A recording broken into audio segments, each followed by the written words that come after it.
Hello, this is Gray Hughes of Gray Hughes Investigates on YouTube. Please hit that like button, share, and subscribe.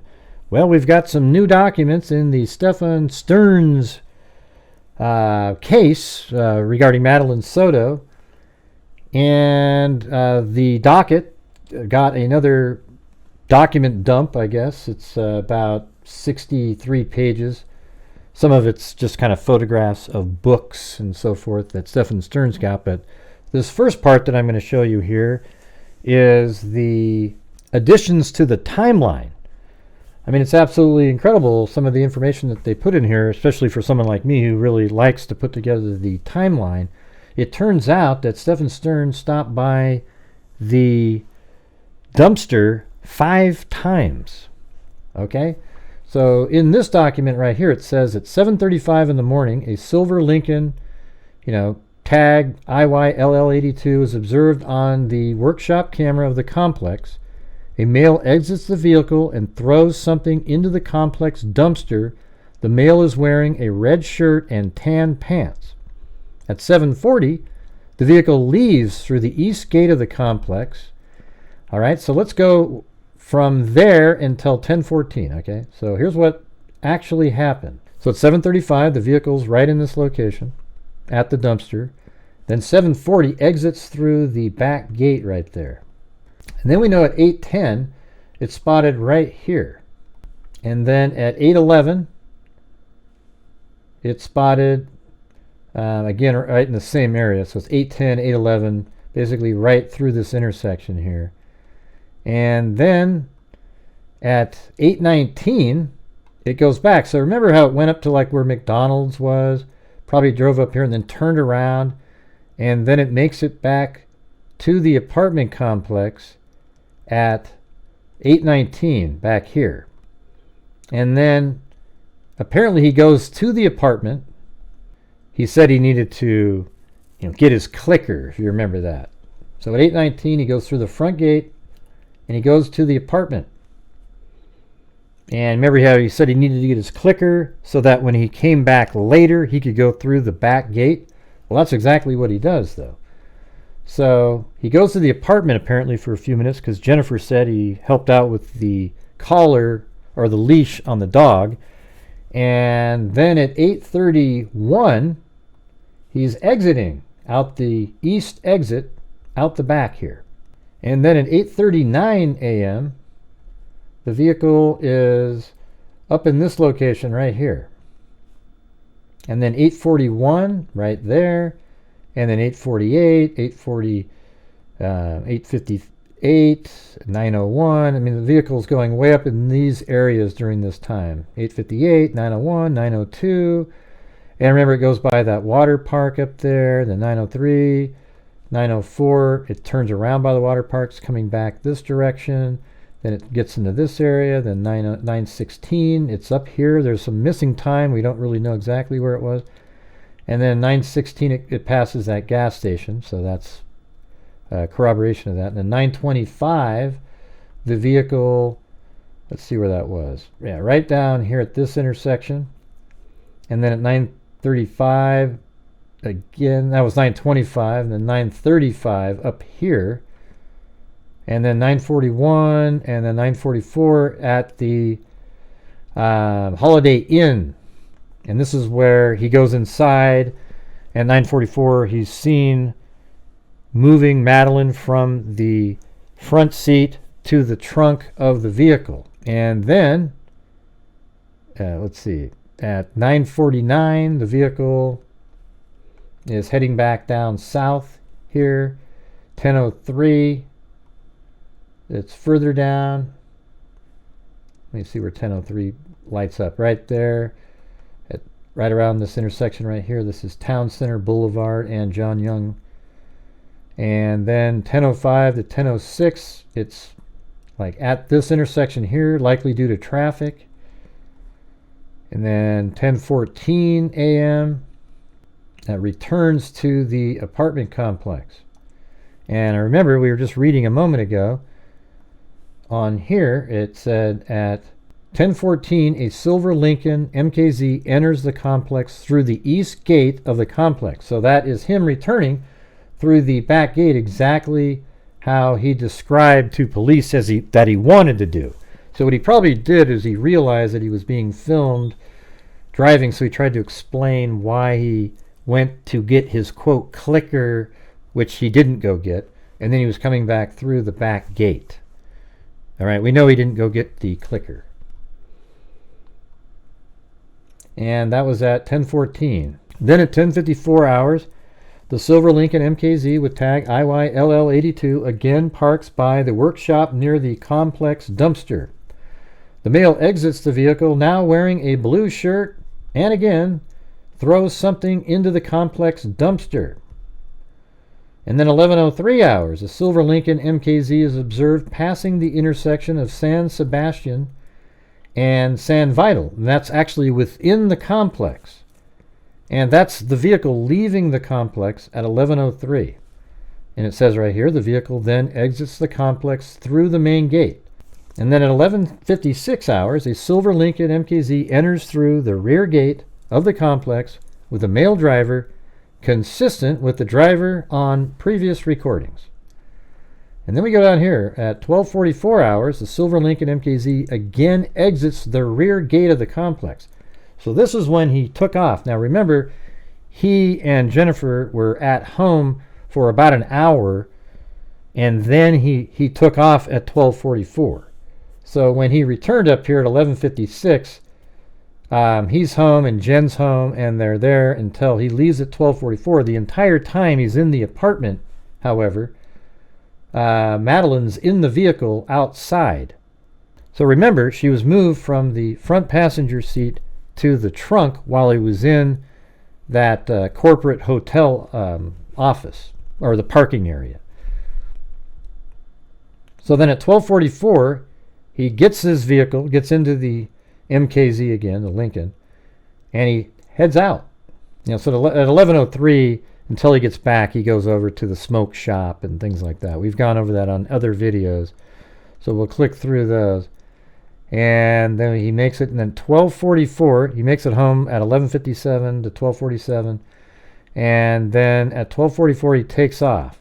And this is where we have the vehicle driving down all the way to where he puts Madeline's body by the bamboo trees. So I'll just fill all of these in, and right all the way down, you can see that I just filled these in. From there, it takes 11 minutes to get to the crime scene, as you can see right here. Knowing that, from this position at 1:16, he would get to the crime scene at 1:27, and then we know his vehicle got back to that location at 2:11, right here. So subtract that. That would be 2 o'clock would be when he would have had to have left the crime scene. Right? So the crime scene is way over here. So that means if he left this area at 1:27 and he got back at 2, he would have had to leave at 2 o'clock from the crime scene. That means he was at the crime scene for about 33 minutes, fixing his tire and placing Madeline's body into the bamboo trees. Okay, and then we know that he makes it all the way back home again. Let's just do that. I'm just going to fill out all the pins. He makes it all the way back home, and about 2:43. Let's see what it says in the document. So right over here it says, the vehicle is then observed returning through the rear gate of the apartment complex at 2:43. And then at 3:24 hours, the Lincoln MKZ returns to the workshop area where the same male again throws some of the items into the dumpster. He leaves, then immediately returns at 3:28. So the vehicle leaves and then comes back 4 minutes later with more items to throw away. He returns again at 4:36 hours to again throw items into the dumpster. Now, if you remember looking at those documents, if we were to look at this, you can see like this is 4:48, and you can see movement around here at 4:47 right here. See how there's extra bands?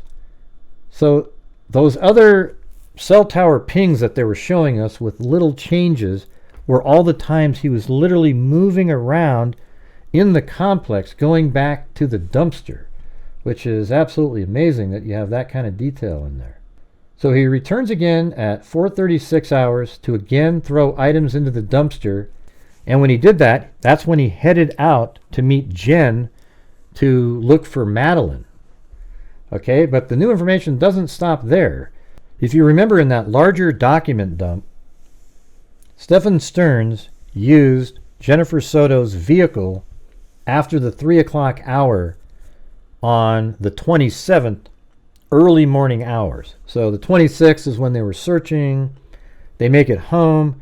And then when the coast is clear, Stephan Stearns uses Jennifer Soto's vehicle. And guess what he does, everybody? He heads back out to the crime scene. And maybe that's how, if it's true that a dog scented on Jennifer's vehicle, that's when that happened, because he went there and perhaps he placed something into the trunk of his car that Madeline was wearing. For example, you know how when Jennifer mentions that Madeline was wearing black shorts? Well, what if she was wearing something a little different that day?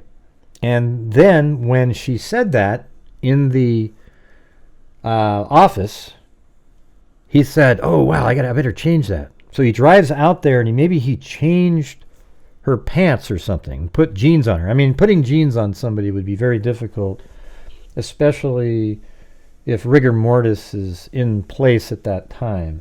So I don't really know about that, but what is he doing back out at the crime scene? Let me know in the comments what you think he's doing there. I think that's insane. So here it is right here. Let's check it out. Based on an LPR hit on the Nissan, so that's Jennifer's vehicle, on 2/27/24, also at St. Cloud Commons. So they were actually tracking Jennifer's car and Stephan Stearns. And actually one of the comments, there's actually letters written back and forth between Stephan Stearns and his parents, and one of the letters, one of his parents said that they think that he knows as well as they do that Jennifer was part of all this. So are they saying that out of their own belief, or did Stephan Stearns tell them something, and maybe that could add validity to the people out there that think that she's involved? But it could just be that they're trying to add or maybe the parents are just believing that she had something to do with it because they can't believe that their son did all this. So it said, based on an LPR hit on the Nissan on 2/27, also at St. Cloud Commons, and another on Academy Drive, the same path the Lincoln took. I again followed the route of the vehicle using indicators on the trim package of the car, the travel times, and marker vehicles.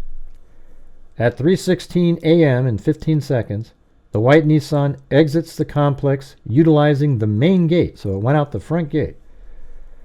The vehicle follows the same path the Lincoln followed the previous day, with the exception of utilizing the front gate of the complex. As you remember, at when Stephan Stearns took off, I believe it was at 12:44, if my memory is correct. That time he went out the back gate to head out to the eventual place where he placed Madeline's body on Hickory Tree Road.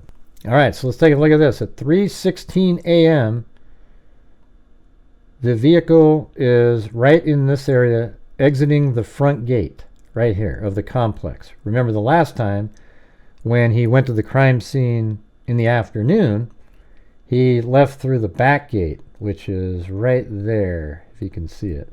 See it right there? So he goes through the front gate this time, and then he heads south down in this direction. And I'm just going to go ahead and place all the pins out, and I'll show you exactly what's going on here.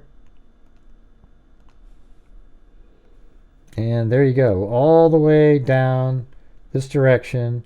It makes it right to the exact same spots. Okay, and then 3:47 there, and we'll just keep. So right there at 3:35 and 39 seconds.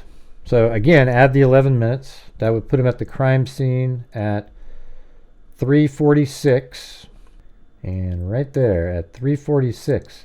So he's there from 3:46 until 3:58, because at 4:09 the vehicle comes back out in this area right here. Okay, so that means he was only at the crime scene for 12 minutes this time.